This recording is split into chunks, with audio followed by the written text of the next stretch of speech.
안녕하세요. 인천에 살고 있는 열혈 청취자입니다. 제 정체성은 보수도 진보도 아닌 행동하기 위해 노력하는 시민입니다. 글로 쓰면 너무 길어질 테지만 간략하게 써보자면 답지도 않은 자칭 보수라는 무리들의 반대쪽에 있다 보니 스스로 진보라고 생각하고 살아왔습니다. 하지만 진보라 자청하는 게 그들을 보수로 인정한다는 논리가 되는 것이 너무 싫었습니다. 내가 인정하지 않더라도 보수라는 이념 속에 좋은 개념도 많다고 생각하기 때문입니다. 전 옳은 것이 좋습니다. 옳고 정의로운 것이면 무조건적인 개혁보다 보전하고 가꿔나가야 한다고 생각합니다. 제 이념적 정체성은 무엇인가요? 보수는 어떤 것인가요? 옛날 유럽의 혁명 시절 귀족들이 재산이나 기득권을 지키기 위해 시작되었다는 보수. 보통 우리나라에서 통용되는 신사적이며 국가를 우선시하고 자유시장 경제를 주창하는 그런 것이 보수라면 우리나라엔 진보가 보수일 테고 자칭 보수라는 무리들은 무엇인가요? 저들이 도대체 왜 저런 작태를 보이는지 가끔 이해하기 힘듭니다.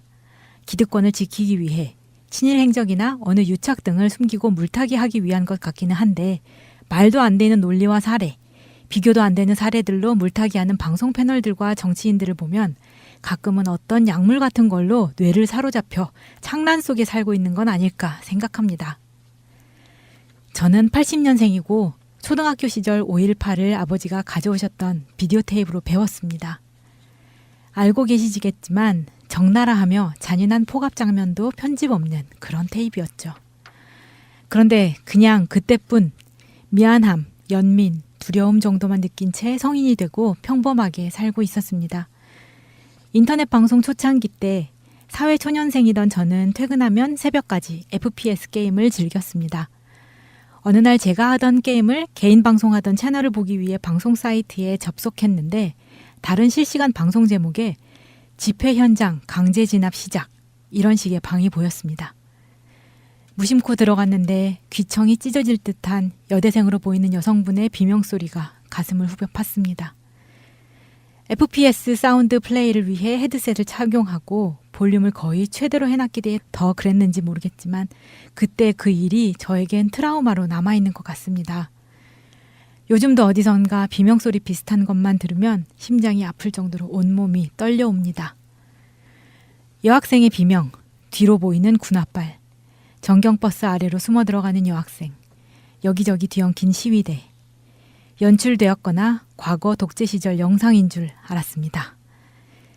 BJ가 시시때때로 전하는 시간 멘트, 현실이라는 걸 깨닫는 순간 가슴이 떨려 미칠 것 같았고 저 아래에서 뭔가 뜨거운 것이 올라오는 게 느껴졌습니다. 바로 다음 날부터 예비군복을 입고 적어도 스스로를 방어하기 힘든 여성 등의 약자들이 다치거나 강제 연행되는 걸 막기 위해 인천에서 서울 각지로 밤 출근을 했습니다. 새벽까지 현장에 있다가 해산 후 출근도 여러 번. 그 당시에 방송 매체들이 빠지는 새벽녘에 강제 진압이 시작되었었죠. MB 정권 초창기 소고기 집회였습니다. 국민은 그저 먹거리 때문에 주변 사랑하는 사람들의 미래 건강을 걱정하는 그랬던 시위. 쇠고기 집회 얘기로만 한참 해야 하니까 각설하겠습니다.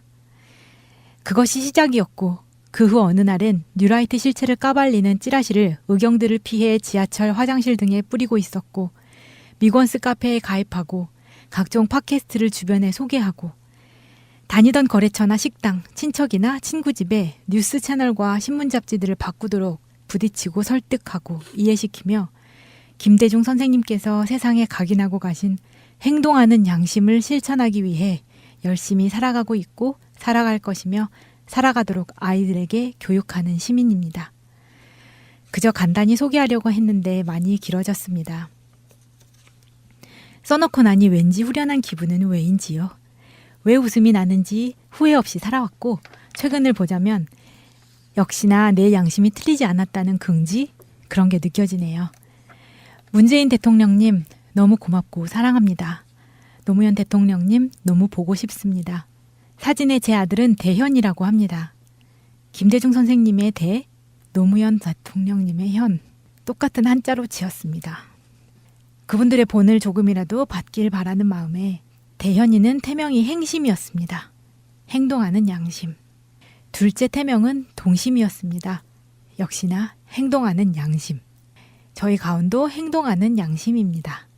오늘 문수산성 등산하고 오는 길에 연지연곰탕을 먹고 애들이 너무 잘 먹어서 5개 포장까지 해왔어요.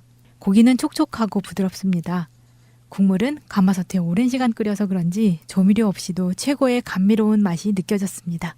친절하신 사모님이 세월호 리본 액세서리도 주시고 서비스로 맛있는 두부과자도 주셨어요. 멋있는 사장님께 또 오겠다고 약속과 함께 인사드리고 다음 목적지로 출발하였습니다. 오래전부터 가보고자 했던 연지연 곰탕집에 다녀온 후기를 핑계삼아 제 소개와 의문점, 응원을 담아 적었습니다. 저도 의미 있는 인생을 살아온 것이 맞다고 한마디 해주시면 고마울 것 같아요. 나름 짧게 쓰려고 했는데 두서없는 글 읽어주셔서 감사합니다. 하트를 먹고 사는 새날 식구들 사랑합니다. 깨어있는 민주시민 화이팅! 그리고 항상 고마운 아버지에게 한마디. 팟빵은 제가 아버지께 소개해드렸는데 새날은 아버지께서 저에게 소개해 주셨습니다. 김영만 씨, 항상 운전 조심하시고 건강하고 즐겁게 오래오래 사세요. 아버님 성함이 김영만 씨가 보죠? 그런 것 같아요. 네. 아이고. 이분 사연 너무 멋지죠? 감동적이에요. 아까 울컥했죠, 저. 이분이 그 유명한 소고기 집회 예비군이셨군요. 그 유명한. 아이고. 진짜 멋있네요. 그러니까 그렇게 사시는 분들이 우리들처럼 방송으로 이름 대놓고 하시는 분들보다 훨씬 많은 거죠. 예. 그래서 그게 역사를 끌어오는 원동력이랄까요? 이런 게 되는 것 같고 저도 이 메일 보고 감동을 받아서 행심이 동심이 정말 이름 정말 대연이 정말 감동적이고요. 감사드리고 많은 분들이 어떤 공감을 하셨을 메일이라고 생각합니다. 방송 시작하겠습니다. 꼭 알아야 할 어제의 뉴스. 정봉주 전 의원은 자신의 성추행 의혹을 처음 보도한 인터넷 매체 프레시안을 강하게 몰아세웠습니다. 전 국민과 언론을 속개한 기획된 대국민 사기극입니다. 기사에 나오는 사건 날짜와 장소에 대한 표현이 오락가락한다는 겁니다. 또 지목된 호텔에서 피해자 A씨를 만난 적이 없다고 거듭 주장했습니다. 낙선을 목적으로 하는 허위사실 공표죄로 고소하는 것을 포함하여 모든 법적 조처를 다 취할 것입니다. 이에 대해 프레시안은 12월 23일 정 전 의원이 문제의 그 호텔에 갔다는 당시 측근의 주장을 오늘 저녁 추가 공개했습니다. 진실 공방 속에서도 정 전 의원은 서울시장 출마를 강행하겠다면서 민주당 복당도 기대하고 있습니다. 성추행 폭로 당일 의원직 사퇴와 서울시장 불출마를 선언했던 민병두 의원은 오늘 당 지도부의 사퇴 철회 요청을 거부하고 국회에 사직서를 제출했습니다. 반면 불륜설에 휩싸인 박수현 충남지사 예비후보는 선거운동을 재개했습니다. 미투 운동과 개인사를 가공한 흑색 선전은 분명히 다릅니다. 오늘부터 잠정 중단했던 선거운동을 재개합니다. 민주당은 박 예비후보에게 자진 사퇴를 권고하는 쪽으로 의견을 모아가고 있지만 본인이 받아들일지는 미지수입니다. 당내 일부 반발의 목소리에도 불구하고 의원총회에서 민주평화당과의 공동 교섭단체를 적극 추진하기로 뜻을 모은 정의당. 그동안 원내 유일한 진보 야당의 가치를 내세우며 활발하게 활동했지만 의원수가 6명에 불과해 번번이 소수 정당의 한계를 절감했던 경험이 결정적으로 작용한 것으로 풀이됩니다. 오는 17일 전국위원회에서 승인을 받아 의원 20명의 요건을 갖춘 교섭단체를 꾸린다면 국회 상임위원회와 특별위원회 등에서 간사를 맡아 입법과 예산안 등 각종 국회 의사결정 논의에 실질적으로 참여할 수 있게 됩니다. 다시 촛불 광장에 서는 심정으로 내린 결단입니다. 향후 결정 과정에서 당원 여러분들이 정의당 의원단의 고뇌 어린 진심을 이해해 주리라 믿습니다. 먼저 공동교섭단체 구성을 제안했던 민주평화당은 환영의 뜻을 밝혔습니다. 환영합니다. 앞으로 그 당의 내부 의사결정 절차가 있습니다. 좋은 결과가 있기를 기대합니다. 양당이 공동교섭단체 구성을 확정할 경우 현재 전체 재적 의원 293명 가운데 집권 여당인 더불어민주당과 바른미래당 소속 비례대표지만 공개적으로 민평당과 행보를 함께하는 3명 등을 더하면 범진보 성향 의석은 최대 148석으로 과반에 육박하거나 넘을 수 있고 자유한국당과 바른미래당 등 범보수 성향은 145석 안팎으로 재편됩니다. 이와 함께 20대 국회 하반기 원구성 협상에서도 상임위원장 배정 등 적지 않은 영향력을 행사할 수 있을 것으로 보입니다. 권력구조 개편의 핵심인 정부 형태는 대통령제를 유지하되 5년 단임에서 4년 연임으로 가닥이 잡혔습니다. 국민의 선택을 한 번 더 받으면 대통령 임기가 8년이 되는 겁니다.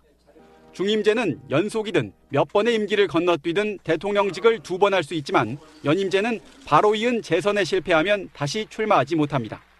재선 실패는 4년 임기에 대한 국민적 심판의 의미가 있는 만큼 재출마 기회를 주지 않겠다는 취지라고 특위 관계자는 설명했습니다. 개헌안이 통과된다 해도 개헌을 통한 임기 연장을 금지한 현행헌법에 따라 문 대통령은 재선 도전에 나설 수 없습니다. 관습헌법에 의한 위헌 결정으로 무산됐던 행정수도 지정의 길도 열릴 전망입니다. 헌법에 수도 조항을 넣기로 했습니다. 대신 수도의 명칭까지 헌법에 직접 명기하지 않고 법률로 정하도록 위임하는 방식입니다.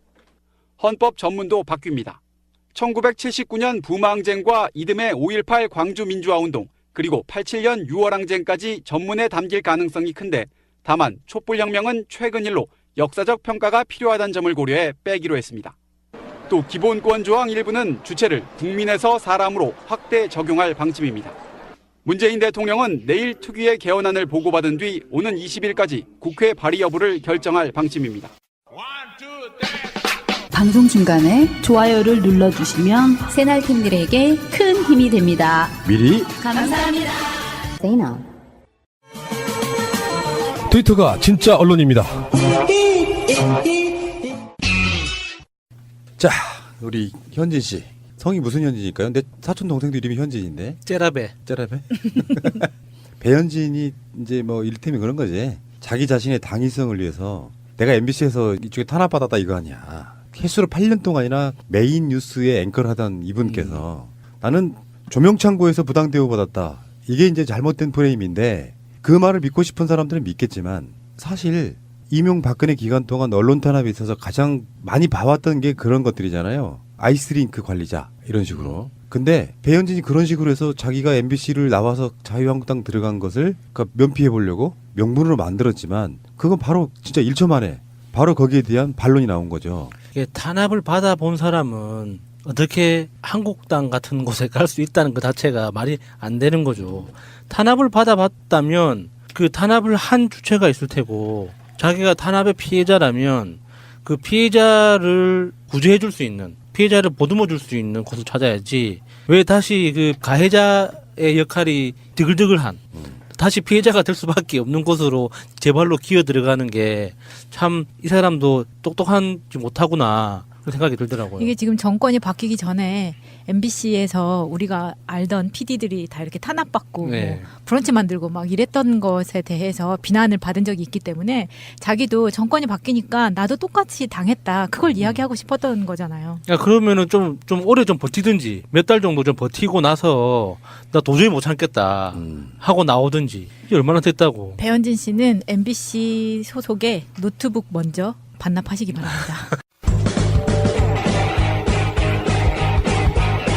제도로서의 민주주의가 흔들리고 구타는 일은 이제 없습니다. 민주주의가 밥이고 밥이 민주주의가 되어야 합니다.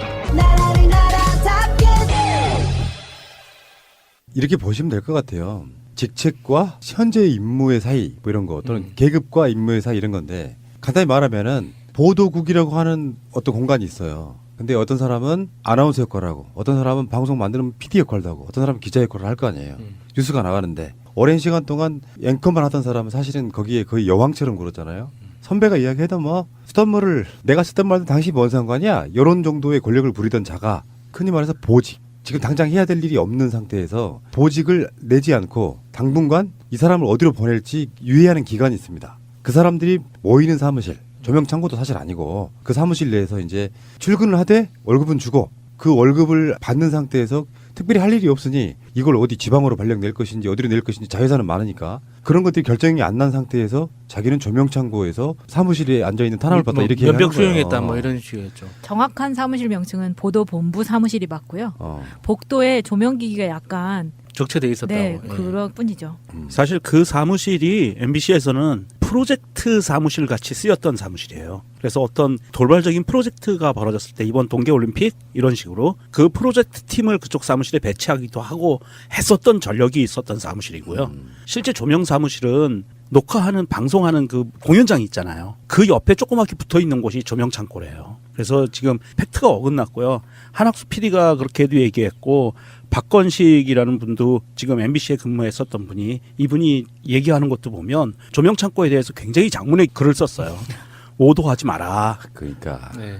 그러니까 그렇게 해서 실제로 방송 만들었던 PD를 아이스링크 관리하게 만들었던 그 세력들을 같이 공범으로서 이를테면 인간의 보통적인 상식에도 벗어나는 이야기를 한 거잖아요. 뭐 이렇게 이것도 진영 논리가 될 수 있겠지만 지들은 그보다 더 훨씬 심한 일을 했으면서 당장 보직이 없는 사람을 어떤 의미에서 보면 잠깐 쉴 수도 있는 거거든요. 오랜 시간 동안 했으면. 그래서 어떻게든지 발령을 냈을 거예요. 왜냐하면 그걸 발령 내지 않고 계속 일을 안 시켰다면 직무유기가 될 수 있단 말이에요. 경영진에. 그 부분은 그 사람한테 어떤 보직이 맞는가를 새롭게 정하는 과정을 못 견디고 나는 탄압을 받아왔다 이렇게. 그게 한 수년쯤 된다면 모를까. 그러니까 저는 배현진 씨가 자유한국당으로 갈 수 있다라는 그 주말에 기사가 딱 떴을 때 제일 먼저 들었던 생각이 꼭 갔으면 좋겠다 생각했거든요. 그리고 출마했으면 좋겠다고 생각했어요.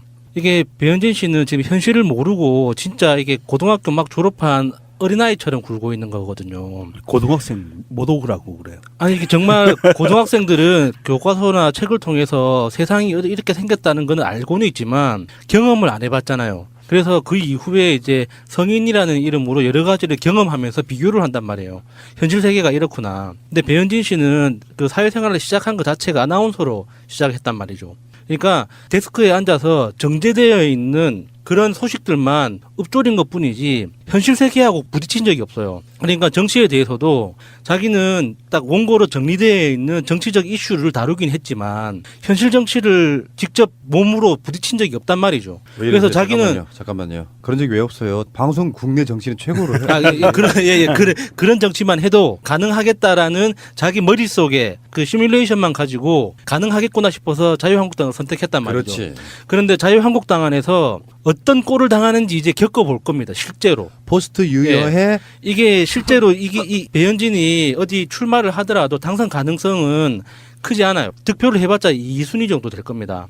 그러면 선거운동이 진행되는 동안 그 지저분한 그 전투 같은 그 현실 상황들 그 안에서 자기가 겪어내야 되는 것들을 통해서 1차적으로 당황을 할 테고 그리고 그 다음 2차적으로 당황하는 거는 낙선한 이후에 얼마만큼 외면받고 버려지는지 당내에서 철저하게 배제되는지를 진짜 자기가 대학교 졸업한 이후로 사회생활하면서 처음 겪는 일일 거예요. 아마도. 그래서 저는 인간적으로 사람은 누구나 이렇게 총량이 똑같다고 생각하거든요. 행복의 총량과 불행의 총량이 똑같다고 생각해요. 그게 언제 어느 때 어떤 형식으로 다가오는지만 다른 거지. 배현진 씨한테 그동안 행복의 양이 너무 극단적으로 컸던 거지. 맞아요. 그래서 이게 그 자유한국당이라는 굉장히 좋은 그 교훈의 밭을 만난 거예요. 그래서 이제 그 똥밭에서 구르다 보면 아, 똥냄새가 이런 거구나. 질감이 이렇구나. 여러 가지 교훈을 얻게 될 겁니다. 똥의 질감 한마디로 말할 수 있는데 그 똥은 먹어봐야 하니? 똥의 질감 물컹. 배현진 씨는 지금 자기가 조명창고에 근무했었다는 이런 덜 떨어지는 얘기를 할 게 아니고 본인이 사표를 내고 하루 만에 자유한국당으로 쪼르르 쫓아가서 입당하고 이런 과정에 대해서 설명을 해야 돼요. 왜냐하면 자유한국당이 과거에 보면 최문순 사장이 MBC에서 사표를 내고 한참 있다가 민주당에 들어가고 그리고 강원도지사가 됐잖아요. 그것도 굉장히 신랄하게 비판을 했고요. 지금 김의겸 대변인이 한겨레 신문에서 퇴사를 하고 몇 개월 있다가 청와대에 들어간 것도 극렬하게 비판을 했어요. 그랬던 자유한국당에 MBC에서 그래도 아나운서로 얼굴 간판으로 뉴스에 얼굴 마담으로 있다가 튀어나와서 하루 만에 입당하는 거에 대해서 분명히 배현진도 그렇고 자유한국당도 그렇고 해명을 해야 돼요. 그렇지 않으면 정말 이 사람들은 앞으로도 계속 이런 내로남불에 대한 것이 몸에 배어서 계속 헛소리를 하고 헛발질을 할 확률이 높아져요. 홍준표가 안 한다고 하면 정말 밑에 그 정신 똑바로 박힌 사람이 단 한 명이라도 있으면 당원이라도 이것에 대해서 해명하라고 요구를 해야 돼요. 그렇죠. 그래야만 정치가 올바로 갑니다. 지금 그 SNS 시대에 대세를 못 읽는 그런 느낌이죠. 왜냐면은 정치를 할 만한 깜냥이 있는 거고요. 아까 여수님도 그런 얘기 한 것 같은데 거기서 온실속의 화초처럼 이건 비하가 아니고요. 실제로 방송사에 보면 그런 역할을 하시는 분들이 또 어마어마하게 치열하게 일했다 이렇게 보기보다는 일종의 간택된 부분이 굉장히 많이 있는 거예요. 그 무소불위의 권력만 누렸지 실제로 어마어마한 고생을 해보신 분이 아니기 때문에 닥치는 현실에 대해서는 굉장히 당황스러울 거다 이렇게 말씀드리고요. 알겠습니다. 우리 현진 씨, 아이고 참 솔직히 말해 짜네요. 아까 SNS 시대라는 의미는 그런 거거든요. 그렇게 유명해서 뽑아주는 시대가 아니에요. 그리고 솔직히 말해서 우리는 뉴스를 안 봤기 때문에 배현진 누군지 잘 몰라. 솔직히 말하면 배현진 목소리 잘 몰라요. 유재석 닮았어요. 딱 보면 압니다. 그렇습니까? 네. 안경 썼을 때 유재석 닮았다는 이야기를 오상진 아나운서가 해서 그런 식으로 하시지 말라고 여러분. 생김새에 대한 부분보다는 이제 유재석이 어때서요? 아니 그게 아니라 오상진이 유재석 닮았다고 배현진한테 이야기를 해서 배현진이 정말 정색을 하고 크게 화를 내가지고 오상진 아나운서하고 그렇게 한번 틀어졌다고 하더라고요. 그런 얘기가 있었죠. 자, 알겠습니다. 잠시 후에 다시 오겠습니다. 자, 정봉주 의원 프레시안 보도 관련한 사건 이름 붙이기가 좀 그렇습니다. 예를 들어서 지금은 언론 프레임에 정봉주의 성추행 사건 이렇게 보도가 되고 있잖아요. 정봉주 의원의 오늘 기자회견에 의하면 성추행 한 적이 없으면 성추행 사건이 아니고 성추행 허위 의혹 보도 사건이 돼야 되는 거지. 정봉주 의원이 얘기한 것은 프레시안의 대국민 사기극을 벌였다라고 이야기를 하는 거고요. 정봉주 의원이 이것에 대해서 법적인 절차를 들어가겠다라고 했고 프레시안의 보도 행태가 내가 여러 가지 이야기를 했는데도 불구하고 전혀 정정보도나 나의 의견이 실리지 않았다. 이 부분에 대해서 들어가는 거예요. 공정하지 않은 언론 보도를 했다.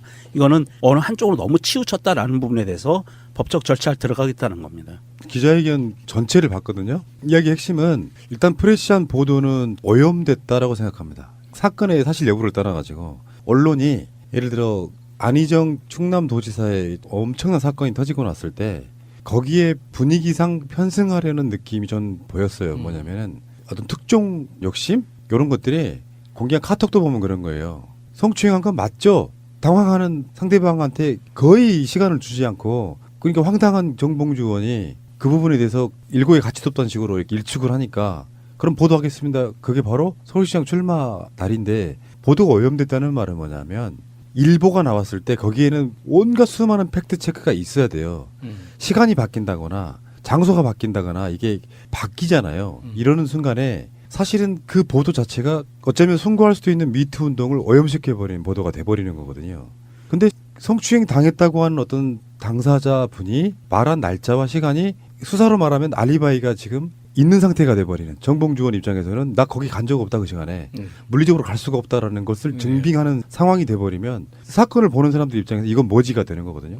주말 동안 정봉주 의원 이 사건과 트럼프가 김정은 위원장의 제안을 받아들인 이 두 가지 뉴스를 가지고 정말 너무 기쁜 마음과 이 복잡한 마음이 이렇게 막 짬뽕이 돼가지고 똥마려운 강아지 마냥 어디 앉아있지 못하고 막 종종거리면서 다녔는데 이걸 어떻게 표현해야 될까를 고민한 끝에 찾아낸 표현이 이거예요. 미투라는 제목을 걷어내고 보자는 거죠. 그러니까 이게 프레시안이 미투라는 그 간판을 앞세워서 남자, 여자, 피해자라고 주장하는 진술 이 세 가지만 가지고 미투라는 간판으로 섞여 들어온 게 아닌가 하는 그런 의혹을 지울 수가 없었어요. 이윤택 감독 같은 경우 범죄예요. 맞아요. 그거는 분명히 가해자가 있는 거고 피해자가 있는 거 맞아요. 그런데 정봉주 의원 같은 경우는 이게 정봉주 의원이 그런 사실이 없다고 주장하셨지만 기본적으로 만약에 그런 실수가 있었다고 하더라도 이해관계가 없는 관계잖아요. 권력 위계 관계가 아니에요. 그냥 그 여성분의 진술을 100% 수용한다고 하더라도 뭐 이윤택 감독, 조민기 씨 이런 케이스하고는 차원을 달리하는 거거든요. 그 상황 자체가 달라요. 그게 정봉주 씨하고의 관계를 끊는다고 해서 자기가 경제적으로 사회적으로 피해를 입는 그런 위계 관계가 아니란 말이에요. 그러니까 미투는 기본적으로 자주 이야기를 했지만 권력 관계가 핵심인 거예요. 그래 그 권력이라는 게 남성 중심적 권력 서열이 이 세계에 너무 뿌리 깊이 박혀 있기 때문에 여성들이 피해를 당했을 때 그 피해에서 벗어나기 힘들다는 거거든요. 그런데 정봉주 의원에 대해서 주장하는 이 여성분은 그게 아니에요. 그런 관계가 아니라는 거죠. 권력 관계가 아니라는 거죠. 그런데 미투 운동의 스토리에서 공통적으로 등장하는 요소들만 가지고 와서 남성, 여성, 여성의 피해 진술 딱 세 가지만 딱 가지고 와서 나도 미투야 하고 딱 해버리니까 사람들은 기본적으로 이게 미투 운동의 하나라고 받아들여 버리는 거죠. 근데 저는 그게 아니라고 이렇게 정말 이게 미투인 건가? 우리가 그러면 미투에 대해서 고민하고 지지했던 그 미투의 본질이 어떤 거지라는 고민에서부터 다시 의심이 들더라고요. 이 상황 자체가. 정봉준도 이야기를 했지만 어느 날 갑자기 은둔에 있다가 나 서울시장 나가려고 나온 게 아니잖아요. 그 출소 이후에도 굉장히 많은 시간 동안 언론인이며 뭐며 계속 노출이 돼 있었어요. 그리고 그 사이에 미투 운동도 있었는데 하필이면 서울시장 출마하는 당일날 1시간 전이냐. 요거는 뭐 프렌시한 음모가 있다 이렇게 말씀드리는 건 아니고 기사에 어떤 극적인 요소를 더하기 위해서 출마하기 바로 직전에 그걸 터뜨리는 방식은 악의 이런 걸 떠나서 일종의 언론의 선정성이라는 거예요. 제가 봤을 땐 그런 거야. 기사의 폭발력을 더하기 위해서 극적인 시점에 터뜨리는 거잖아요. 당하는 사람 입장에서 황당한데 문제는 이 기사가 오염돼 있다고 말씀드릴 수밖에 없는 게 아까 그 야수님의 분석도 아주 정확하고요. 기자가 하나 있어요. 근데 취재원으로부터 들은 이야기를 보도를 하면서 자세히 알고 봤더니 다 아는 친구들이야. 이 자체는 오염될 수밖에 없는 거예요.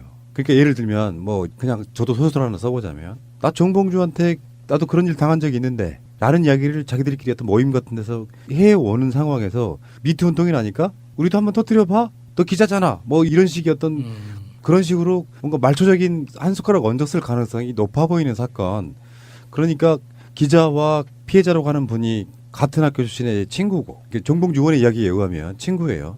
그 상황에서 서울시장 출마 1시간 전에 그걸 터뜨리고 그리고 중간에 장소와 시간이 계속 바뀌고 그리고 이메일도 남자친구한테 보냈다는 이메일에 대해서 굉장히 많은 분들이 의혹을 보내고 있죠. 자, 그런 가운데 그 당시 카페직이었던 미건수의 카페직이었던 분의 반론이랄까요? 이게 나왔는데 내가 데려다 줬다. 근데 뭐 시간에 대한 논란도 좀 있고 그래요. 뭐 또 다른 얘기 하나 나오고 있는 게 있죠? 네, 당시에 카페직을 했다는 파님에 대한 이야기인데요. 나오는 이야기로는 당시에 미건스 이권 사업을 하려고 했다가 실패를 하자 그 카페에서 나오게 되신 분이라는 이야기가 있네요. 이래서 미투 운동은 쉽지가 않다는 거예요. 이게 우리가 방송하는 게 조심스러운 게 미투는 우리가 방송하는 방향성과 맞는 이야기예요. 소수의 약자들의 문제. 약자란 표현에는 그 위에 분명히 그 약자들보다 훨씬 높은 힘과 권력이 있을 테니까. 그런데 이게 이런 식으로 뭐랄까 오염이 되는 순간에 이제 순수하게 안 빠지는 부분들이 생겨서 난 사실요 솔직히 말씀드리면 미투 운동 자체는 한국 사회에서는 이렇게 완고하게 어떤 세력과 세력이 대치하고 있고 이 상황에서 기본적으로 성공하기는 굉장히 매우 힘들 그런 운동이라고 생각해요. 이거는 자유한국당 같은 부류들이 의심의 여지 없이 우리도 그 운동에 동감한다 쪽으로 같이 가줘야지 그걸 이용해서 공격하는 용도로 쓰기 시작하면 다 오염돼 버리는 거예요. 그래서 어려운 거라고 저는 보는 거거든요. 실제로 그보다 훨씬 더 엄청난 것들이 있었을 것이 예상되는 세력임에도 불구하고 그것을 정치적으로만 이용해 먹는 그런 국가의 구조 속에서는 정말 힘든 운동이다 이렇게 보는 거예요. 사실 이번 정봉주 의원 건은 정말로 프레시안의 어떤 의도성이 없으면 나올 수 없는 기사였습니다. 그러니까 의도라는 게 아까 말씀드린 것처럼 네. 그 의도성이 뭐 정봉주를 죽이기 위해서가 아니라 사실은 정봉주가 반박할 수 없는 타이밍에 터뜨린 거예요. 그렇죠. 출마 발표하기 1시간 전에 터뜨렸다는 것은 반박할 수가 없는 타이밍입니다. 그것도 문자로 카톡으로 물어본 거 꼭두 새벽에 남들 잠자는 시간에 그거를 물어봤다는 것도 말도 안 되고요. 이거는 프레시안에서 분명히 어떤 순진하지 않은 착하지 않은 의도가 들어갔다라고 밖에 추정할 수가 없는 상황이고 이 지금 대한민국의 미투가 광풍처럼 불고 이거를 언론들이 아주 적절한 타이밍에 이용해 먹고 있어요. 이 부분은 우리가 한번 좀 냉정하게 봐야 된다는 게 과연 언론들이 터뜨리는 것이 순수하게 정말로 약자들의 의사를 대변해서 터뜨려주는 것이냐? 저는 아니라고 보거든요. JTBC부터 시작해서 굉장히 상업적인 용도로 타이밍을 봐서 터뜨린다고 보거든요. 난 그런 부분에 대해서 뉴스를 소비하는 소비자들의 과연 이것이 올바른 운동성을 갖기 위해서는 어떻게 갈 것인가에 대해서 한번 진지하게 생각해보는 계기가 되었으면 좋겠어요. 자, 안희정 지사 건도 잠깐 보면은 이런 토론이나 이런 이야기가 좀 어려운 게 그러면 그 범죄가 아니라는 말이냐 이렇게 돼버릴 수가 있어가지고 아직은 조심스러운 거예요. 아직은 밝혀지지 않았다는 거죠. 근데 조심스럽다는 건 뭐냐? 지금 안희정 건만 해도 사건의 프레임이 묘하게 좀 바뀌는 부분이 있거든요. 그러니까 민병두 의원 사건도 그렇고요. 그러면 민병두 의원부터 약간 얘기해 볼게요.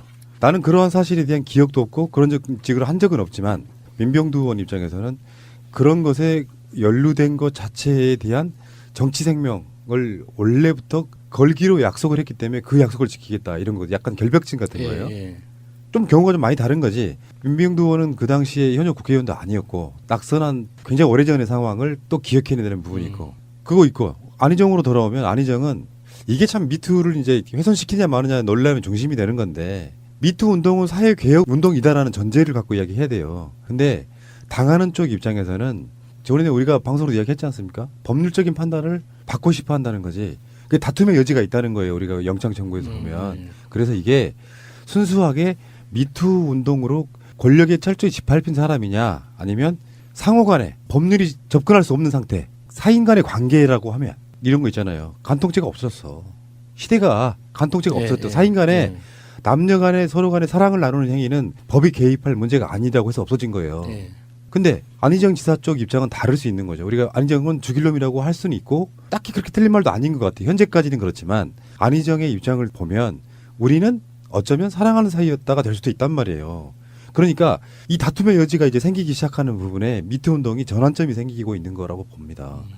저는 이렇게 봐요. 정치인들이 가끔씩 좀 비교하다고 느끼는 게 대의는 맞아. 사회적 약자들이 그렇게까지 하는 거는 대의는 맞는데 그 대의는 당연히 모든 사람들이 그 대의라고 인정하고 순수하게 약자인 여성들을 보호하자는 차원으로 전 구성원이 똑같이 압도적으로 많은 사회라 그러면 가능한데 운동을 악용할 세력들은 분명히 엄연히 상대편에 존재하는 거잖아요. 그 상태에서 정치인들이 비겁하다는 게 뭐냐면 자꾸 대의만 갖고 사실이 아닌 사람까지도 전부 다 미투 운동에 집어넣어가지고 당신은 나쁜 정치인이니까 물러나 여러 관점으로 가는 것도 비겁한 거고요.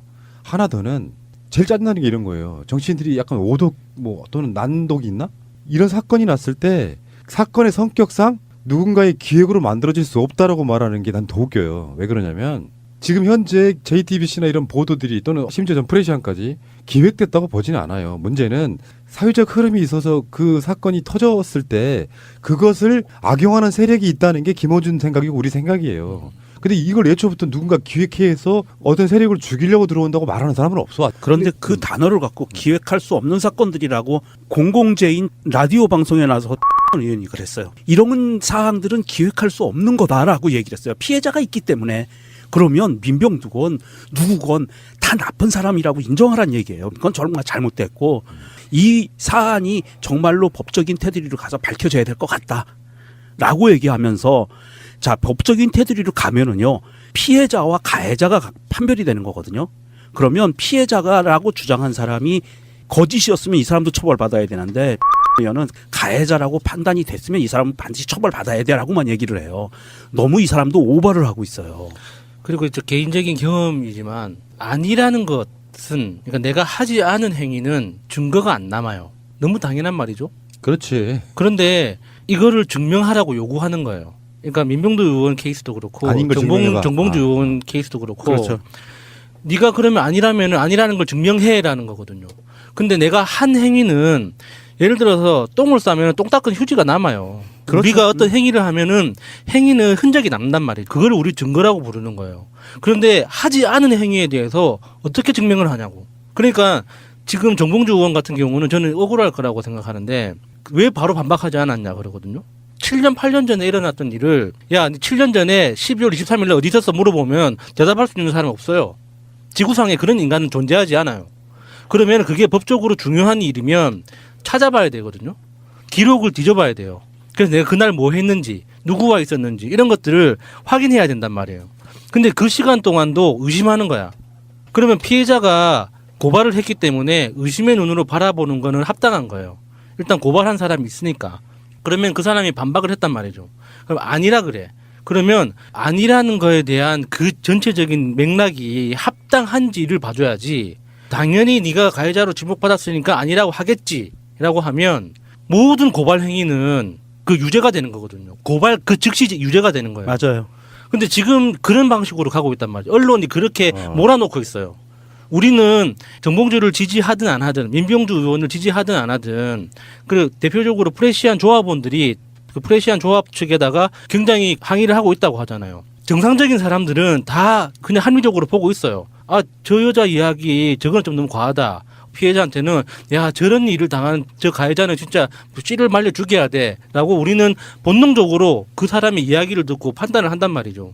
근데 언론이 너무나 불공정한 프레임을 딱 가지고 자기들이 딱 때려서 내 간판이 빛나 보일 만한 사람은 그냥 프레임을 짜놓고 그냥 때려버리는 거예요. 유죄 프레임으로. 이번에 프레시안 같은 경우도 너무 실망을 좀 크거든요. 이거는 데스크에서 한번 걸렀어야 돼요. 막말로 일주일이 지나서 보도한다고 해서 그러니까 다 팩트 확인하고 일주일 후에 보도한다고 해서 기사의 가치가 떨어지는 게 아니거든요. 그런데 왜 그렇게 성급하게 했는지. 약간 정봉주한테 카톡을 보낸 것도 기사가 나기 전날 밤 12시에 보냈고 그 다음에 사과하실 의향 있나요? 답변을 피하셨나요? 이게 아침 9시예요. 정봉주 의원한테는 시간적으로 여유가 없었다고요. 그런데 굉장히 막 체근하죠. 저는 이 미투에 대해서 다들 이야기하듯이 미투 운동은 계속 되어야 하지만 가짜 미투 피해를 주장하는 자가 진짜 미투 피해자에게 피해를 주고 있다. 저는 솔직히 안희정 지사나 정봉주 의원이나 민병두 의원도 사회적 매장이 목적이지 처벌이나 사과는 뒤로 가 있다고 생각이 들거든요.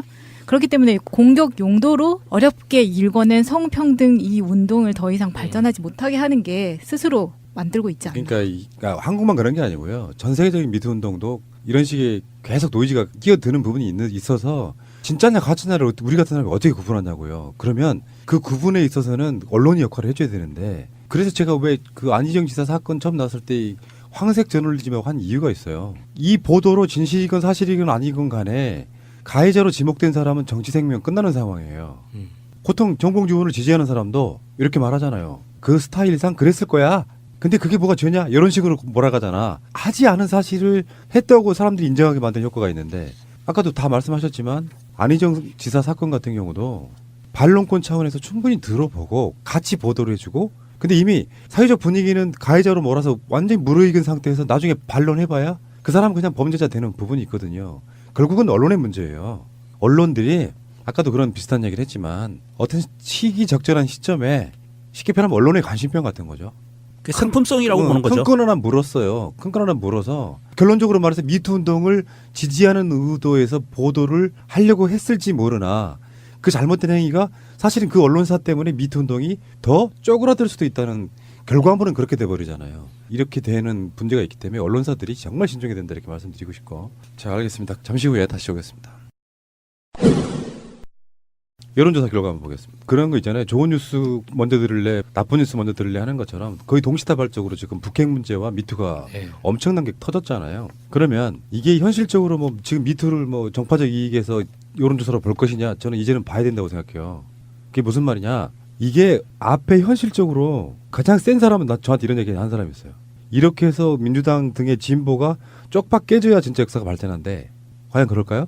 물론 악에는 거악이 있고 소악도 있다고 생각하지만 문제는 그런 식으로 한쪽 몰빵 이게 우리 역사의 중요한 발전이 도움이 될까요? 라는 생각을 해봤어요. 그래서 이런 밑으로 엄청난 사건들이 터지면 과연 자유한국당을 완전히 청소할 수 있겠냐 없겠냐 요 문제로 가는데 여론조사 보니까 사실은 호재와 악재가 동시에 터졌는데 폭발력은 어느 쪽도 어느 쪽을 확 잡지 못하는 것 같은 그런 느낌이었어요. 악재가 호재를 누르지도 못했지만 호재가 악재도 누르지 못한다.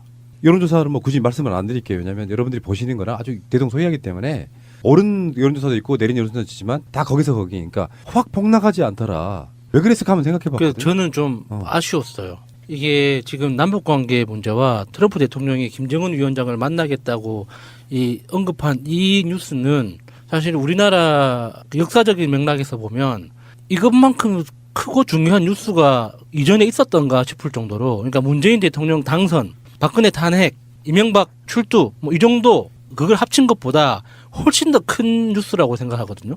그런데 그게 정봉주 의원 고발건이나 이런 것과 거의 동등하게 다뤄지는 것 같아서 너무 섭섭하고 좀 마음이 안 좋더라고요. 근데 제 분석은 그래요.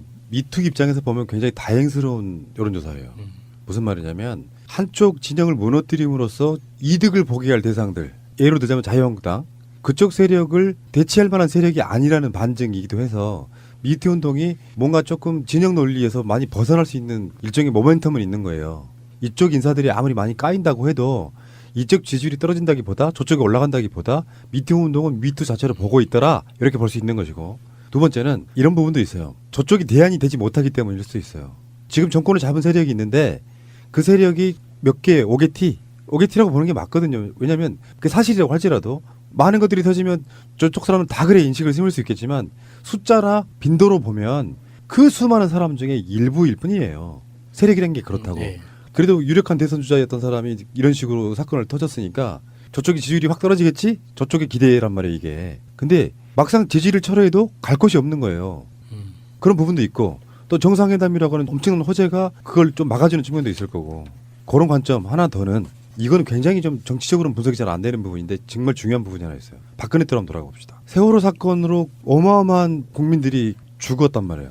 근데 지지하는 사람들 입장에선 이걸로 혹시나 문재인 대통령 지지율이 떨어질까 봐 그래서 개혁이 잘 안 될까 봐 하는 그런 것들로 또 지지율을 받쳐주는 측면도 있다는 거예요. 잘하면 올라가고 못하면 떨어지고 그런 단순한 분석을 할 수가 없다는 거야. 여론조사가.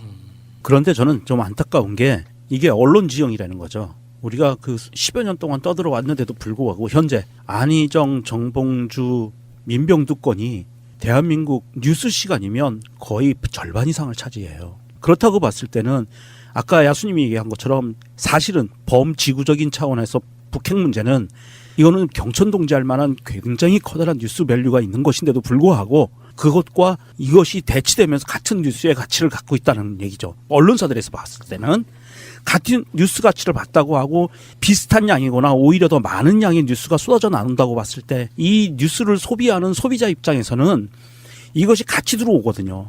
그렇다고 봤을 때 여론조사에서 사실 큰 변화가 없는 상황이 오는 건데 그렇지 않고 이것을 가치 측면에서 놓고 언론이 명확하게 어떤 것이 더 큰 사건이고 큰 뉴스인 것인가 우리한테 이득이 될 것인가를 냉정하게 판단하고 뉴스를 보도했다면 사실은 큰 폭의 상승세가 올라갔을 거라고 보는 게 맞아요.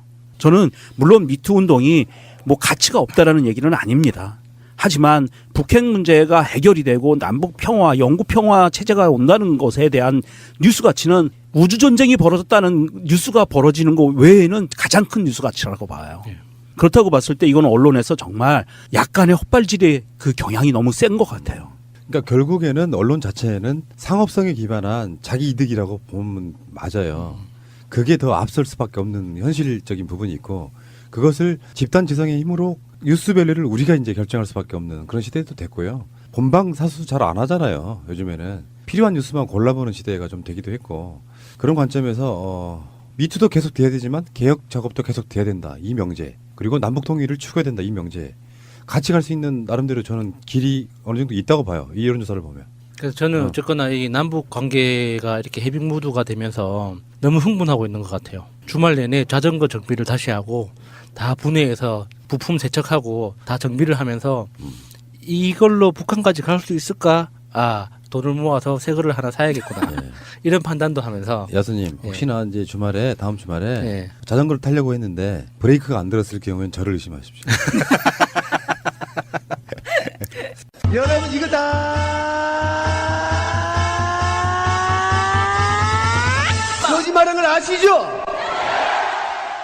지금 바른미래당하고 민주평화당의 비례대표 갈등 그리고 민주평화당과 정의당의 공동교섭단체 이게 정말 재밌더라고요.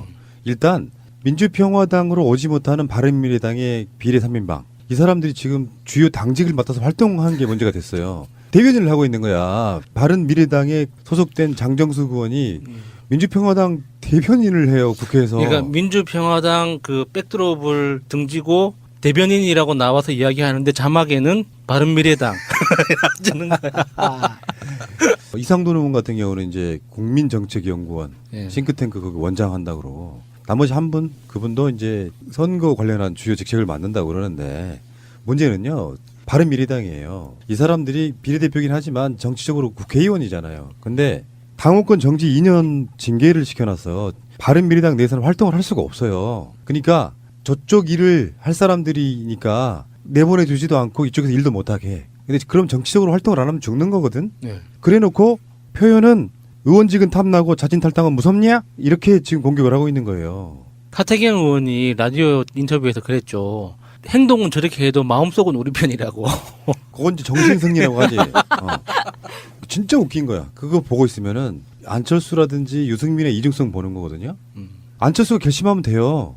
유승민 자체는 그렇게 해서 정치적 성향에 따라서 김연아 사례를 자기가 너무나 잘 알고 있는 사람이잖아.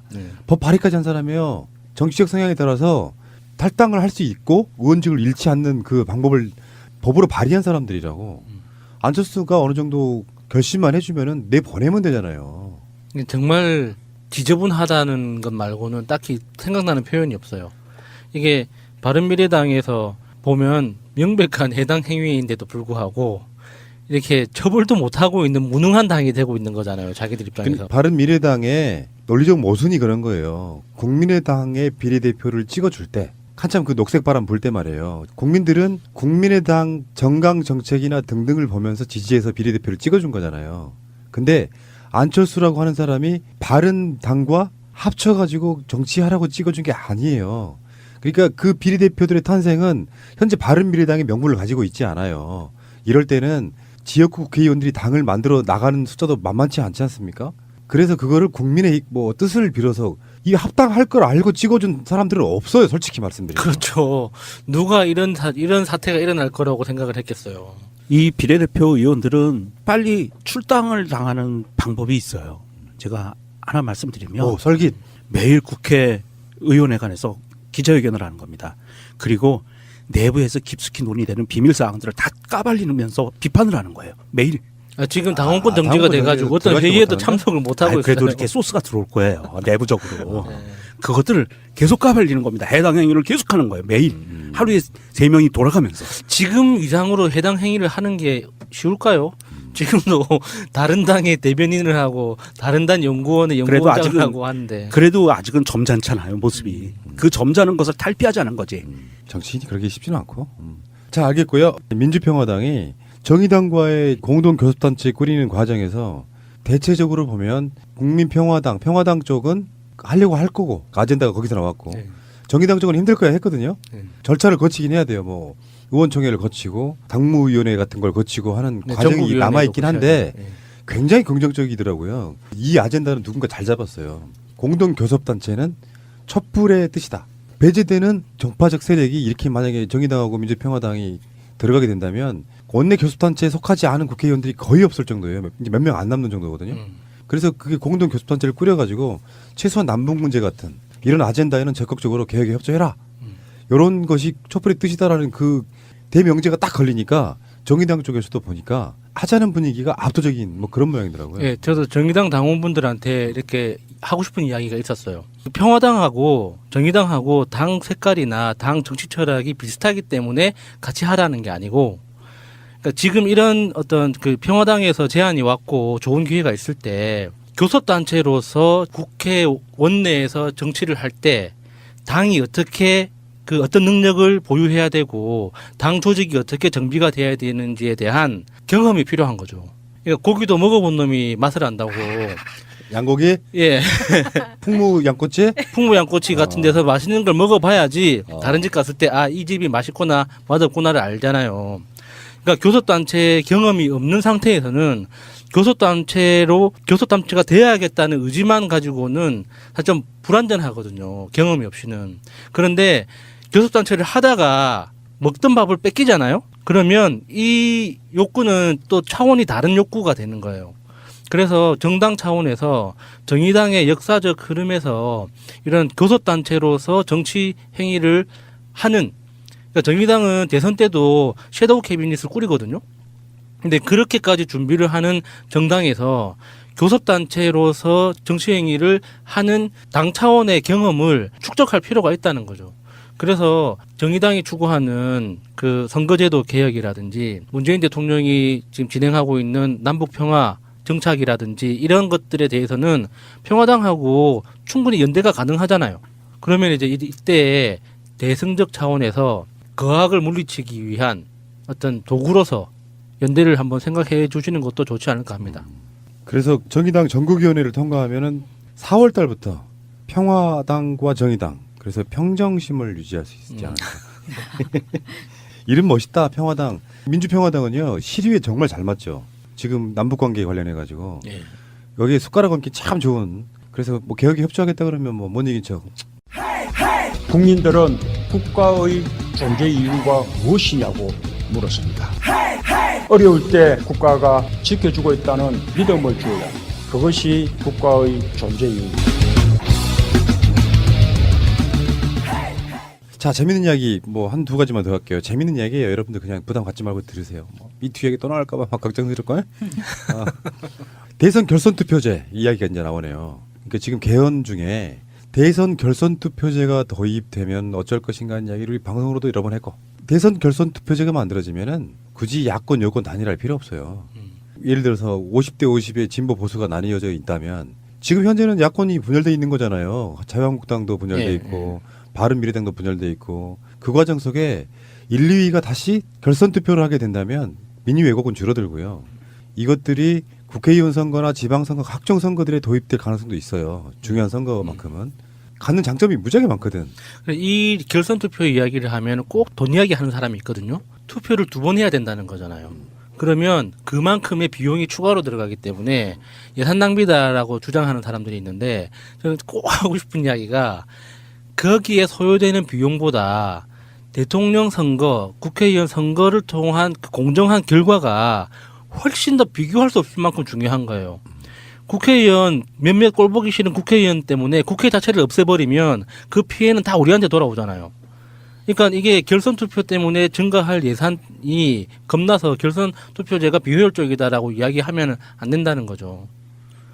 이런 게 진작에 이 민주당 그 일부에서도 계속 지속적으로 이런 주장이 있었는데, 이 새누리당 지금의 자유한국당 인간들이 꾸준하게 반대를 해왔던 거예요. 그런 논리로. 저번에 한번 말씀드렸던 것 같은데, 지금 5년 단임이잖아요. 5년 임기 한 번만 하는 제도에서 대통령직을 4년 연임으로 바꾸는 방식으로 제안을 할 거라고 하죠. 네. 이게 미국 방식이잖아요. 중임제라고 하는 거는 푸틴이 악용해 먹고 있죠. 푸틴이. 한번 쉬었다가 네. 다시 나와. 그 쉬는 타이밍에 푸틴은 총리를 해. 네. 정말 재밌나라고요. 어쨌든 대선 결선 투표제가 지금 이제 언급이 됐다. 갈 길 멀 거예요. 지금 정파적 이익으로 보면 사실 야권에도 굉장히 좋은 타이밍일 수 있어요. 홍준표, 유승민 나가서 문재인 대통령하고 싸우면 합치면 이길 것 같고 개별로 싸우면 질 것 같은 필연적인 그런 분위기가 있을 수 있단 말이죠. 그래서 결선 투표제 같은 경우는 예전에 노태우 같은 경우는 34%인가로도 대통령 되고 그랬거든요. 대의성이 없어요. 국민들 다수는 안 찍은 사람이 돼버리는 거예요. 네. 결선 투표제 전 굉장히 찬성하는 부분 중에 하나고요. 완전한 대한민국 문재인과 손잡고 다시 하는 우리 대한민국. 끊지 마세요. 끊지 마세요. 다음에 박근혜가 황교안에게 대통령 출마를 권유했다. 이 부분은 사실 우리가 쭉 방송을 해보면서 여러 번 이야기했던 부분이에요. 그럴 의도로 황교안을 키우고 있다까지. 황교안이 국무총리가 될 때 당시에 자유한국당의 후계 구도라는 게 없었어요. 이번 대선처럼 홍준표가 튀어나올 예상도 못한 상황이었단 말이죠.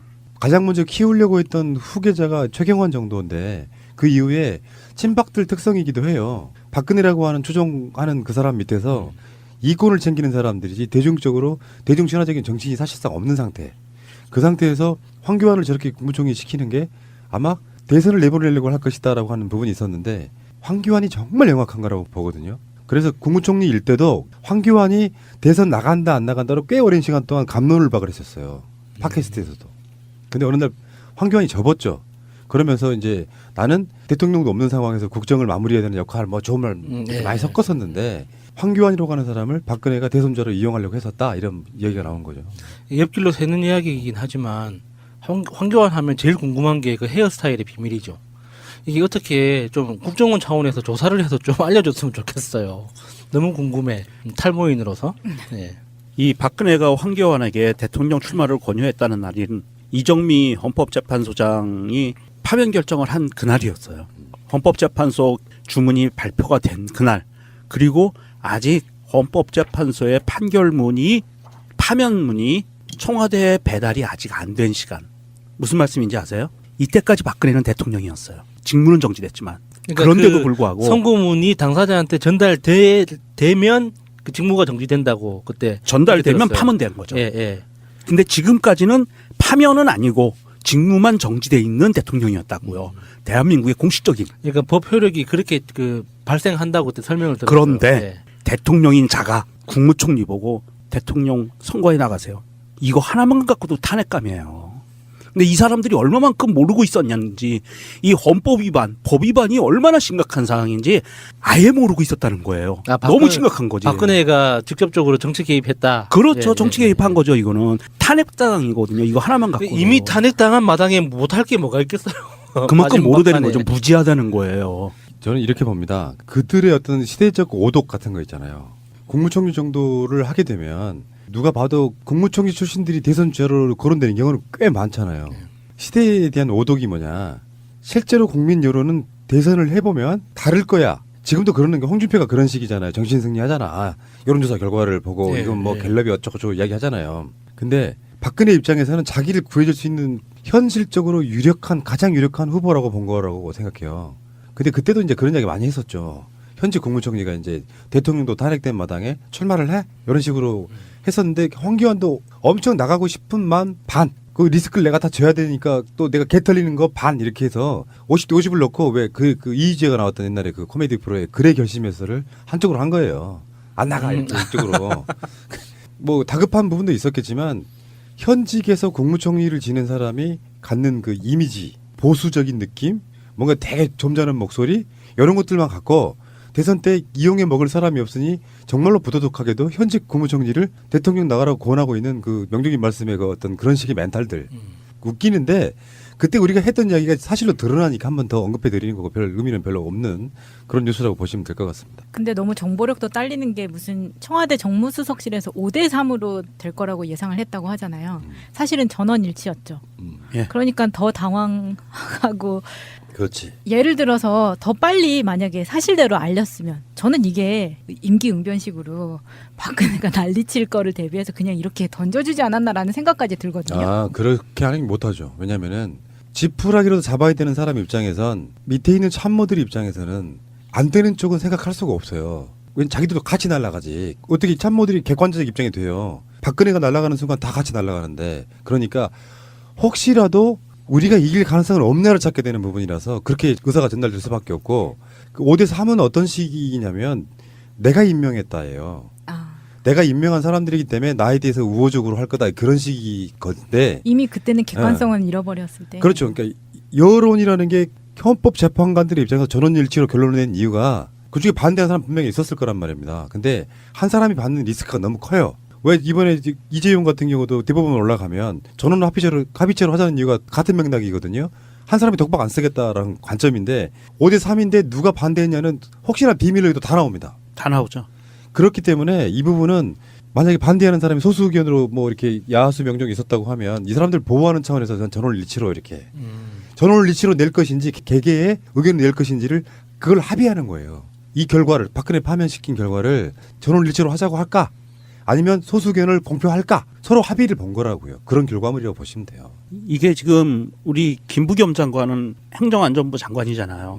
이번 지방선거를 주무하는 주무부서 장관이거든요. 그래서 주무부서이기 때문에 안 나가겠다고 그랬어요. 대구 등 유망 지역에. 그렇죠. 예. 그 당시에 대통령이 보궐된 자리예요. 보궐된 자리라 국무총리가 대통령 권한 대행을 하고 대한민국의 모든 불안한 시스템과 그 다음에 행정공백 그리고 곧 닥치는 대통령 선거에 대한 모든 업무를 다 관리해야 되는 자리인데 그 사람이 선거에 나갈 배짱 없고요. 어쩌지. 그리고 황교안의 집안에선 그랬다지 않습니까? 대통령 나왔다고. 권한대행이라도 대통령이니까 그러네. 거기에 만족한 거죠. 시계도 다 팠었는데 뭐. 한번 했으니까 팠잖아요, 바로. 그러니까 한 번 했으니까 만족하는 거예요. 그 사람은 제가 봐도 대통령 욕심이 없었다고 볼 수는 없는데 굉장히 차갑게 그 욕심을 현실에서 억누른 거라고 보거든요. 본인 스스로에게.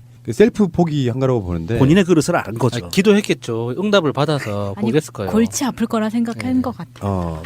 털리죠. 사생활 다 털려. 지금 단마진부터 시작하는 황교안 털기 지금도 여러분들이 원하신다 그러면요. 특집 황교안에서 한 3시간 방송할 수 있습니다.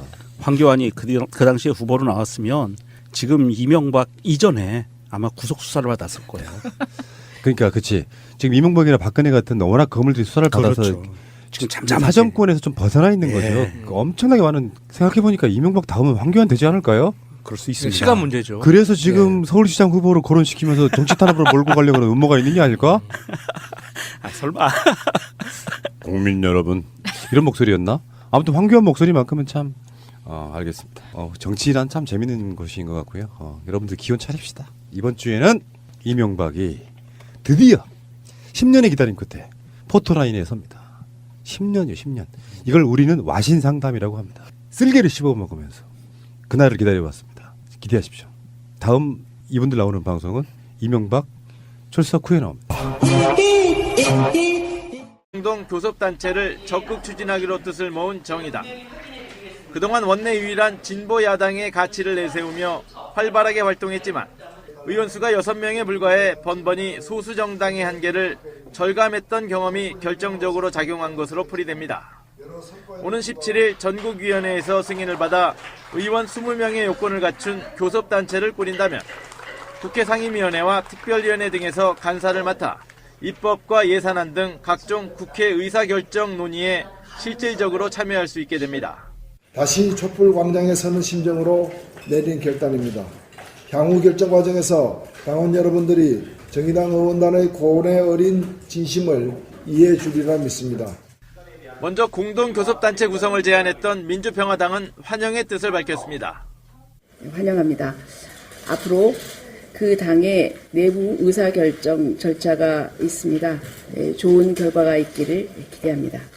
양당이 공동교섭단체 구성을 확정할 경우 현재 전체 재적의원 293명 가운데 집권 여당인 더불어민주당과 바른미래당 소속 비례대표지만 공개적으로 민평당과 행보를 함께하는 3명 등을 더하면 범진보 성향 의석은 최대 148석으로 과반에 육박하거나 넘을 수 있고 자유한국당과 바른미래당 등 범보수 성향은 145석 안팎으로 재편됩니다.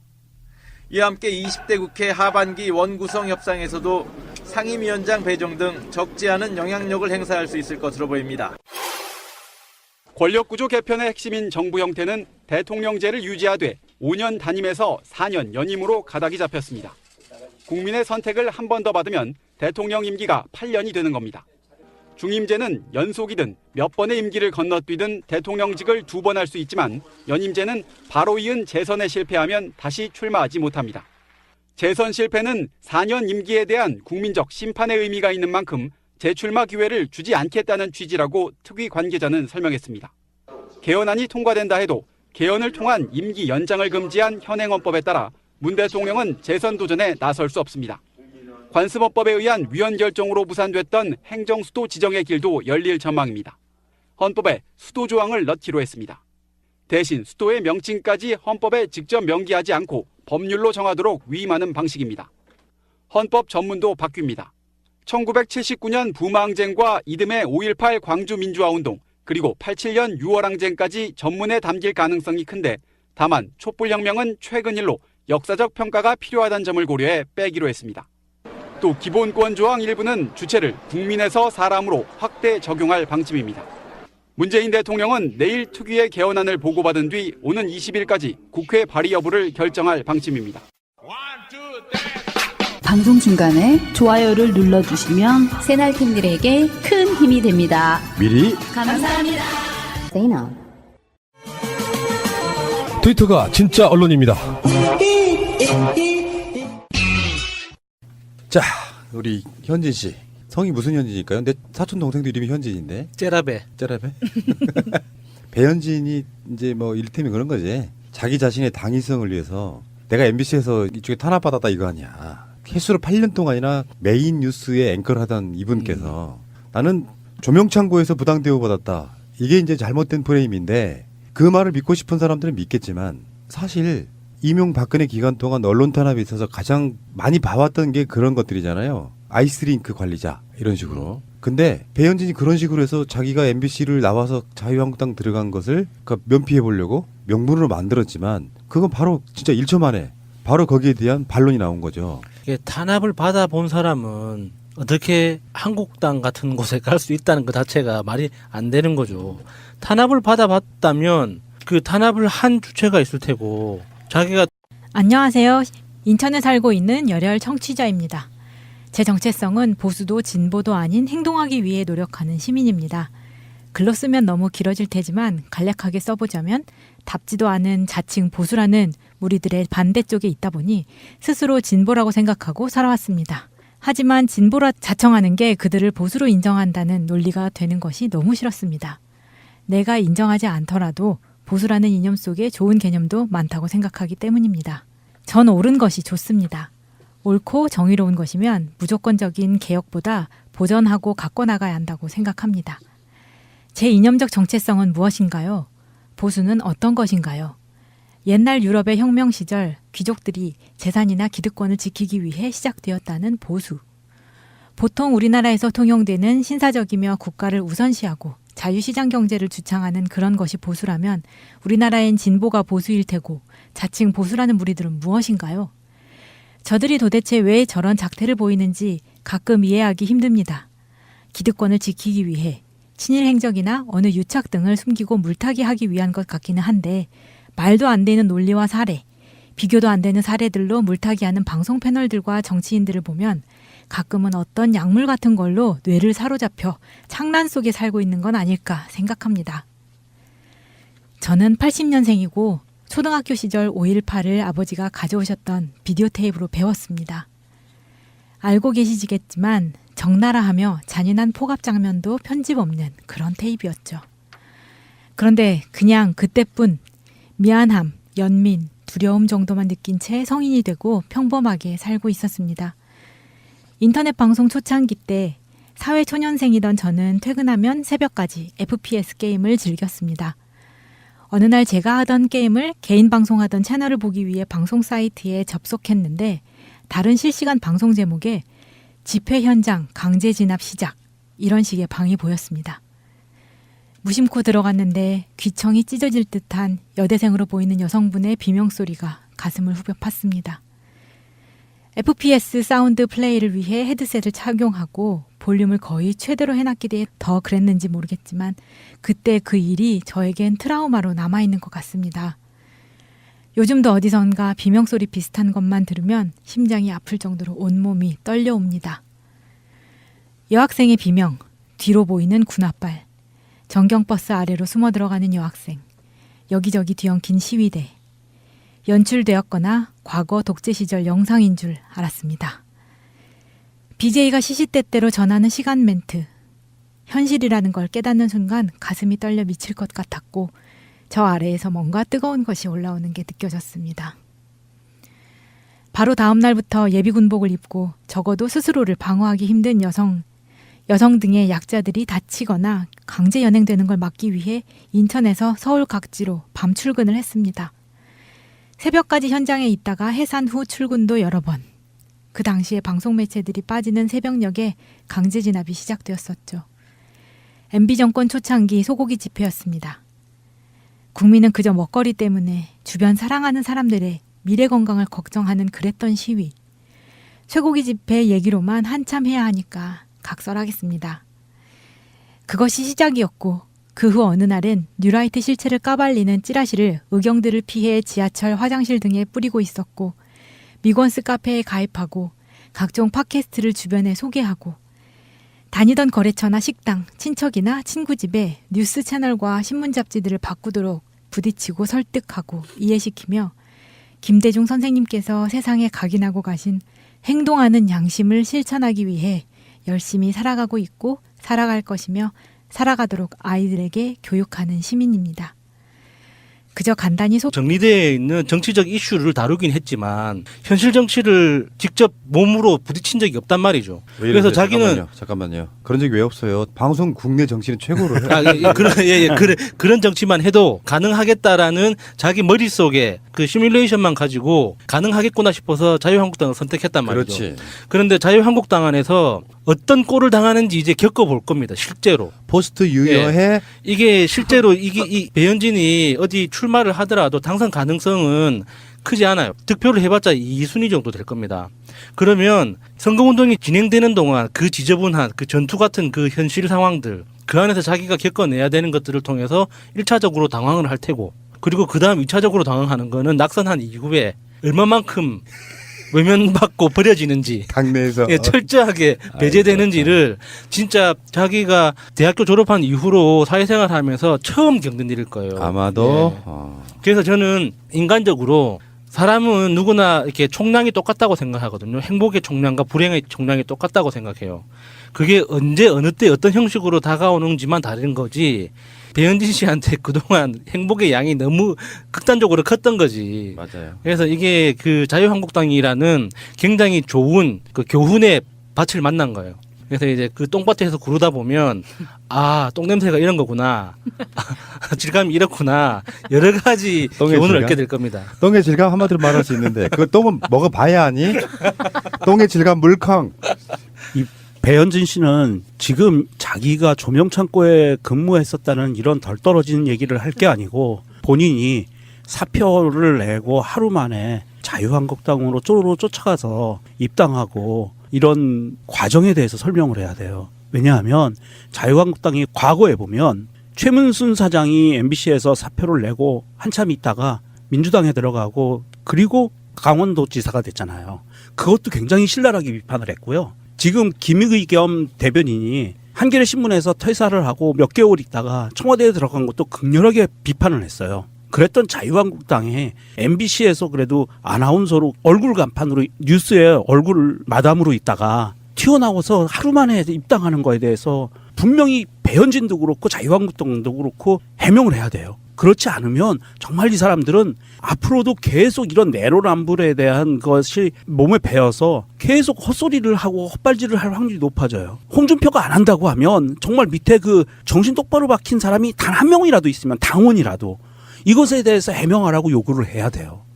그렇죠. 그래야만 정치가 올바로 갑니다. 지금 그 SNS 시대에 대세를 못 읽는 그런 느낌이죠. 왜냐면은 정치를 할 만한 깜냥이 있는 거고 아까 여수님도 그런 얘기 한 것 같은데 거기서 온실속의 화초처럼 이건 비하가 아니고요. 실제로 방송사에 보면 그런 역할을 하시는 분들이 어마어마하게 치열하게 일했다 이렇게 보기보다는 일종의 간택된 부분이 굉장히 많이 있는 거예요. 그 무소불위의 권력만 누렸지 실제로 어마어마한 고생을 해보신 분이 아니기 때문에 닥치는 현실에 대해서는 굉장히 당황스러울 거다 이렇게 말씀드리고요. 알겠습니다. 우리 현진 씨, 아이고 참 솔직히 말해 짜네요. 아까 SNS 시대라는 의미는 그런 거거든요. 그렇게 유명해서 뽑아주는 시대가 아니에요. 그리고 솔직히 말해서 우리는 뉴스를 안 봤기 때문에 배현진 누군지 잘 몰라. 솔직히 말하면 배현진 목소리 잘 몰라요. 유재석 닮았어요. 딱 보면 압니다. 그렇습니까? 네. 안경 썼을 때 유재석 닮았다는 이야기를 오상진 아나운서가 해서 그런 식으로 하시지 말라고 여러분. 생김새에 대한 부분보다는 이제 유재석이 어때서요? 아니 그게 아니라 오상진이 유재석 닮았다고 배현진한테 이야기를 해서 배현진이 정말 정색을 하고 크게 화를 내가지고 오상진 아나운서하고 그렇게 한번 네, 틀어졌다고 하더라고요. 그런 얘기가 있었죠. 자, 알겠습니다. 잠시 후에 다시 오겠습니다.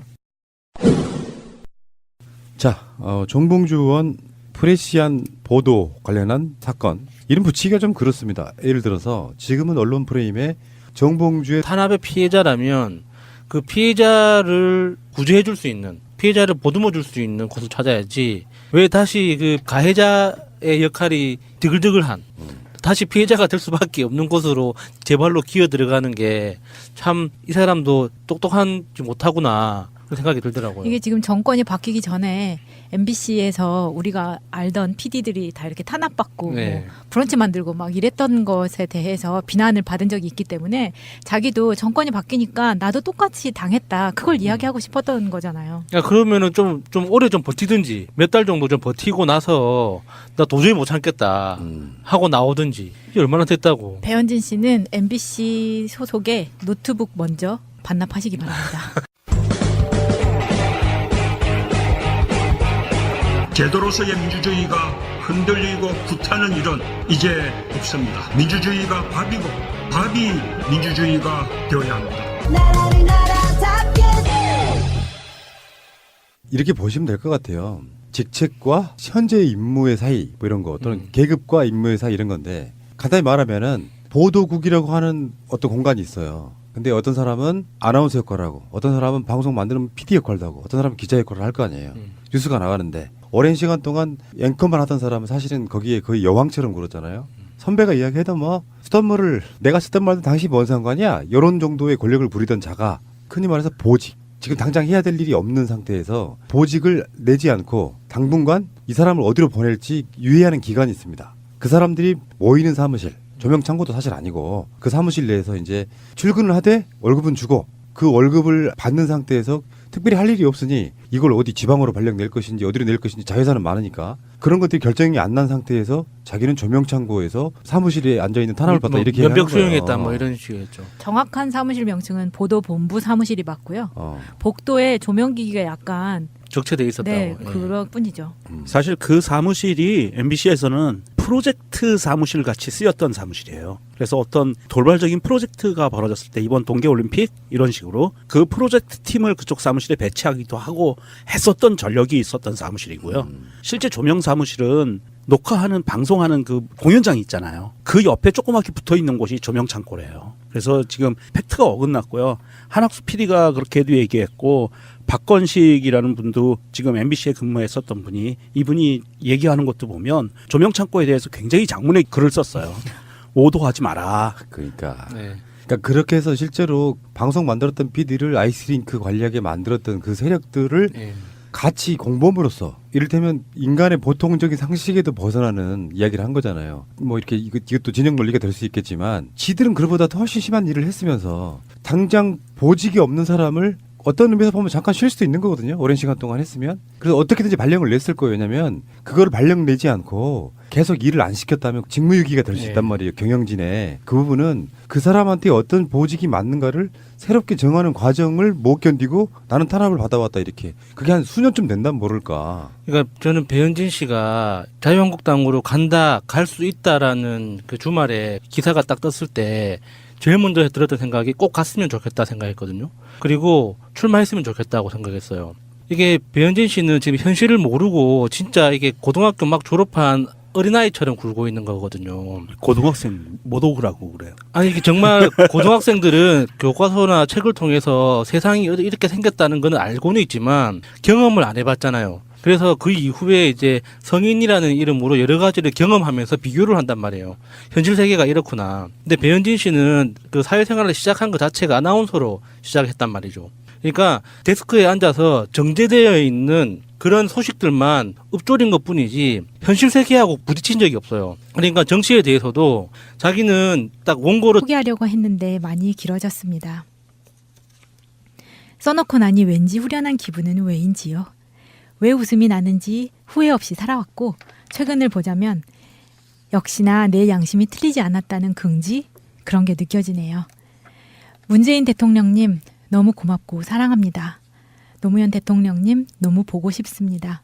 사진에 제 아들은 대현이라고 합니다. 김대중 선생님의 대, 노무현 대통령님의 현 똑같은 한자로 지었습니다. 그분들의 본을 조금이라도 받길 바라는 마음에 대현이는 태명이 행심이었습니다. 행동하는 양심. 둘째 태명은 동심이었습니다. 역시나 행동하는 양심. 저희 가운도 행동하는 양심입니다.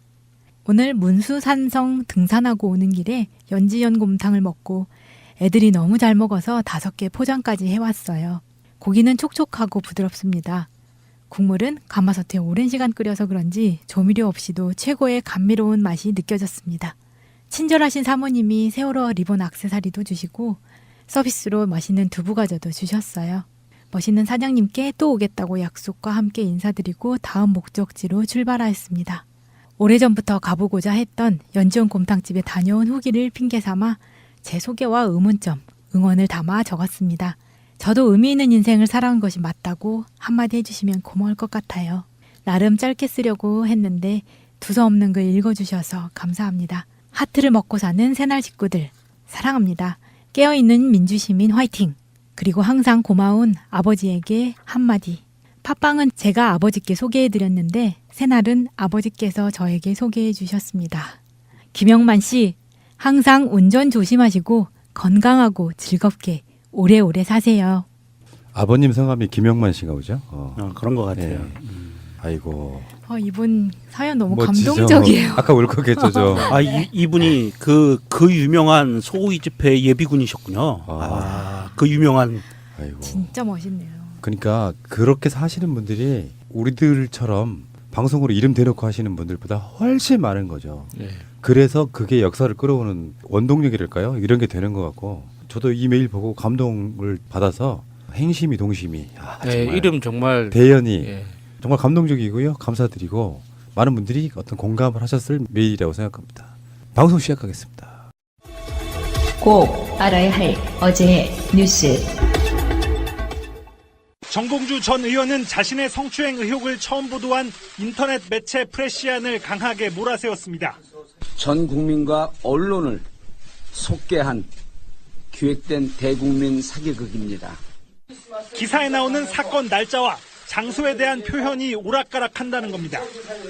또 지목된 호텔에서 피해자 A씨를 만난 적이 없다고 거듭 주장했습니다. 낙선을 목적으로 하는 허위사실 공표죄로 고소하는 것을 포함하여 모든 법적 조처를 다 취할 것입니다. 이에 대해 프레시안은 12월 23일 정 전 의원이 문제의 그 호텔에 갔다는 당시 측근의 주장을 오늘 저녁 추가 공개했습니다. 진실 공방 속에서도 정 전 의원은 서울시장 출마를 강행하겠다면서 민주당 복당도 기대하고 있습니다. 성추행 폭로 당일 의원직 사퇴와 서울시장 불출마를 선언했던 민병두 의원은 오늘 당 지도부의 사퇴 철회 요청을 거부하고 국회에 사직서를 제출했습니다.